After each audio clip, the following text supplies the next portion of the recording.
കേരളം കണ്ടതിൽ വെച്ച് ഏറ്റവും വലിയ നാട്ടാന അതായിരുന്നു ചെങ്ങന്നൂർ രംഗനാഥൻ. തമിഴ്നാട്ടിലെ ശ്രീരംഗം എന്ന ക്ഷേത്രത്തിലായിരുന്നു രംഗനാഥൻ്റെ ആദ്യ നാളുകൾ.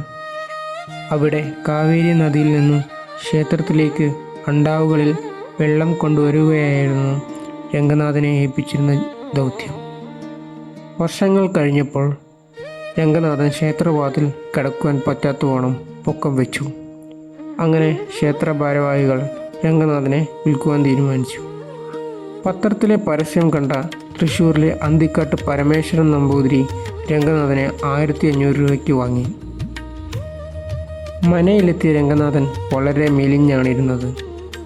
മഞ്ഞപ്പൊടിയും ഉപ്പും ചേർത്ത ചോറും ചവനപ്രാവശ്യവും ആയുർവേദ മരുന്നുകളൊക്കെ കൊടുത്ത് രംഗനാഥനെ പരമേശ്വരൻ നമ്പൂതിരി ഒരു തടിച്ചു കൊഴുത്ത ആനയാക്കി മാറ്റി. വർഷങ്ങൾ കഴിഞ്ഞപ്പോൾ രംഗനാഥൻ്റെ അസാധ്യ വളർച്ചയാണ് ആനലോകം സാക്ഷ്യം വഹിച്ചത്. 345 സെൻറ്റിമീറ്റർ ആയിരുന്നു രംഗനാഥൻ്റെ പൊക്കം. താൻ ചെല്ലുന്ന ഏത് പൂരത്തിനും രംഗനാഥന് തന്നെ തിടമ്പ്. പഴയ ആറാട്ടുപുഴ പൂരത്തിൻ്റെ ചിത്രം കണ്ടാൽ നമുക്ക് മനസ്സിലാവും രംഗനാഥൻ്റെയും മറ്റുള്ള ആനകളുടെയും ഉയര വ്യത്യാസം. 1914 ആറാട്ടുപുഴയിലെ എഴുന്നള്ളത്തിൽ കൂട്ടാനയായ അകവൂർ ഗോവിന്ദൻ്റെ കുത്തേറ്റ് രംഗനാഥൻ സാരമായ പരുക്കുകളേറ്റു.